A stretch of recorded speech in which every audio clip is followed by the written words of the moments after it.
আসসালামু আলাইকুম রহমতুল্লাহ। আমি সার্ভিস টেকনিশিয়ান আব্দুল মোতালিব আবারও চলে এলাম আপনাদের মাঝে আরেকটি ভিডিও নিয়ে। এটা হচ্ছে নিসান এক্সটেল হাইব্রিড।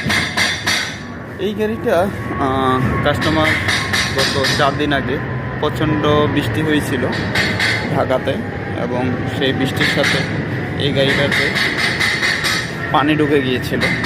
তো পানি ঢুকে এমন একটা অবস্থা হয়েছে, লাস্টে এই গাড়িটা রাস্তায় বন্ধ হয়ে গিয়েছিল।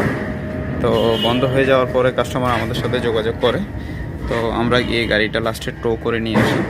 তো দেখতে পাচ্ছেন যে কি পরিমাণ পানি হয়েছিল, এবং আমরা এখন সব কিছু খুলে আমরা এগুলো রোদ্রে শুকাচ্ছি, এবং যতগুলা ইলেকট্রিক্যাল কন্ট্রোল ইউনিট আছে আমরা সবগুলো খুলে এগুলো সার্ভিস করেছি এবং করে এগুলো আমরা কাজ করতেছি।